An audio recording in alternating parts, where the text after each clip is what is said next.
que são as representações da arquitetura, os vários meios que a arquitetura se vale, né? Então a disciplina explora cada um desses meios, na sua natureza, nas suas limitações, nas suas possibilidades, pensando sempre a condição contemporânea do diálogo entre esses meios, entre o desenho, entre a modelagem eletrônica, o modelo tridimensional, o material, a fotografia, o filme, um diálogo complementar. Como esse diálogo pode se dar, e aí a gente faz alguns exercícios para isso, né? Então essas são as disciplinas da graduação.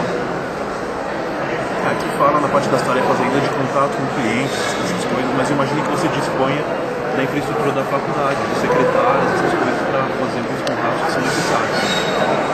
Sim, mas atualmente, assim, na minha atividade na FAO, esse contato com clientes, assim, eu não... acho que eles imaginam que a gente faça uma pesquisa com projetistas, assim. Tá. Mas eu imagino que adaptando para a sua condição, seria, não sei, contato com pessoas que são necessárias para pesquisa, para alguma coisa assim. De repente é necessário fazer um telefonema, alguma coisa assim. Isso a gente faz, a gente usa.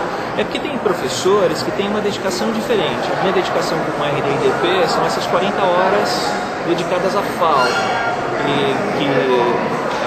Outros professores têm uma dedicação menor à FAO e mantêm uma dedicação ao escritório fora da FAO.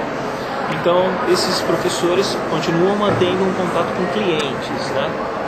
De uma maneira mais convencional, assim como é na arquitetura.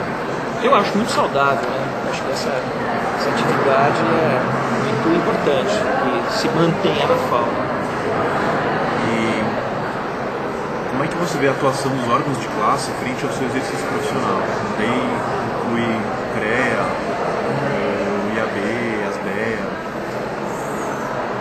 Olha, eu tenho pouca informação e pouca vivência exatamente dessas relações com os órgãos de classe, né? Eu não saberia, assim, muito o que dizer. Na verdade, a minha relação com esses órgãos tem sido, assim, muito burocrática. Uma relação muito simplista até, do recolhimento de taxas, principalmente no que diz respeito ao CREA.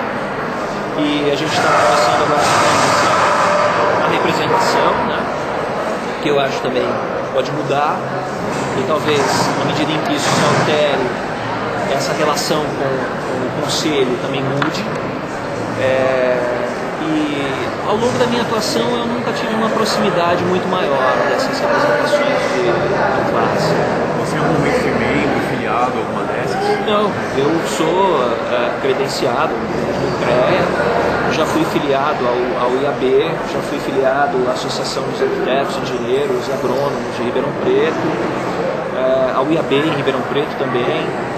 Então isso sim em outros momentos. Você está satisfeito com a sua atuação? Existem perspectivas de mudança para a atividade que você exerce hoje em dia na FAO? Olha, eu me sinto assim, começando nessa nova atividade, né, na FAO. Eu vejo boas perspectivas, assim, eu acho que... e isso eu vejo principalmente assim, nessa vida muito intensa que há na FAO, né? Eu acho que tudo que a gente tem percebido nos últimos dias, nas últimas semanas, é que há uma vibração na FAO que é muito estimulante e que repercute. Há uma vibração política atual, mas eu acho que há uma vibração de uma certa... que instiga intelectualmente, que instiga ao trabalho, instiga a pesquisa, e isso é muito forte no contato com os alunos, tanto aqui na graduação quanto na pós-graduação. Então eu vejo esse aspecto como um aspecto assim, que mais me motiva. Agora, tem um outro aspecto que é o contato com os colegas pesquisadores e professores na FAO, que também se dá de uma maneira nova para mim agora, nessa condição de trabalho. E aí eu me sinto assim, num momento de uma certa ambientação na FAO, que diz um reconhecimento e um estranhamento da FAO. Porque eu vivi uma FAO como aluno em outro momento. Eu fui aluno aqui de 90 até 95, e depois de formado, quer dizer, de 95 até 2000 mais ou menos, frequentava muito a FAO. Então, essas memórias da FAO de outro tempo e a vivência da FAO atual vão se sobrepondo e procurando aí uma configuração atual. E eu me sinto formulando essa configuração atual. Outra coisa, qual a análise que você faz dos salários, das remunerações, honorários, da sua atividade aqui na música? Olha, eu acho assim, que se a gente considerar a realidade brasileira, não é assim tão ruim. Mas se a gente considerar a relevância social dessa atividade, aí eu acho que não há um reconhecimento salarial compatível com a relevância da atividade exercida. Acho que tem uma lacuna aí. Você acha que em alguns casos pode servir como um desmotivador para alguns profissionais que estejam na mesma situação? Eu acho que sim, pode. Pode sim. Muito embora a atividade como professor, ela não é uma atividade bem remunerada em outras condições. Então, nesse sentido, eu acho até que a universidade pública, ela equilibra melhor isso, por ter uma remuneração para a sua atividade docente e para a sua atividade como pesquisador, de uma maneira mais contínua. Porque há uma condição de trabalho muito precária do pesquisador na pós-graduação, porque os projetos de pesquisa têm duração relativamente curta e quando eles se extinguem, é necessário entrar em outro processo seletivo. Por exemplo, concluído o mestrado, você precisa passar por um outro processo seletivo para ingressar como doutorando na FAO. Isso é difícil, é um processo duro e não necessariamente acontece a passagem.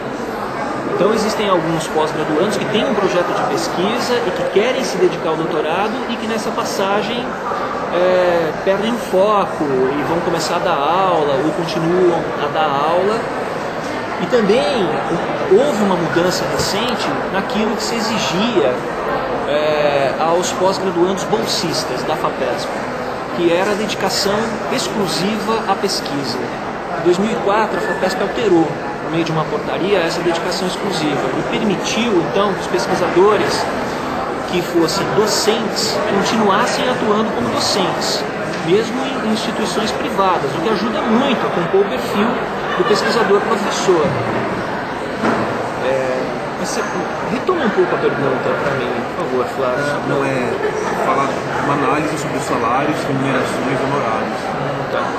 Acho que é só uma análise de se é satisfatório, se não é, sobre isso. Tá. Porque eu acho que assim, a condição do professor na universidade privada, principalmente o professor que trilha uma pós-graduação, ela é uma faca de dois gumes, porque enquanto você tem o mestrado, primeiro que atualmente se exige o mestrado, se começar a dar aula numa faculdade particular responsável. Mas na medida em que você tem o doutorado, a sua hora-aula recebe um incremento substancial e não necessariamente a instituição tem interesse em te manter como professor. Então concluir o doutorado é um dilema, porque você conclui e aí você tem condições de pleitear então os concursos nas universidades públicas, mas pode perder o seu emprego como professor numa particular. E é um dilema que muitas vezes não é claro antes de você começar a fazer. Você continua porque tem um interesse na pesquisa, tem um interesse num tema, e à medida que você vai se dedicando a isso, esse quadro vai ficando um pouco mais claro. Outra coisa, acho que é até interessante que você se formou na FAO e você está trabalhando na FAO mesmo, né? Nem todo mundo tem essa possibilidade na entrevista. E qual que é a relação entre a sua formação e a sua atuação? Sabendo que você se formou aqui e está trabalhando aqui também. Então, eu acho que... Que ponto uma coisa influencia na outra? Pois é, isso que eu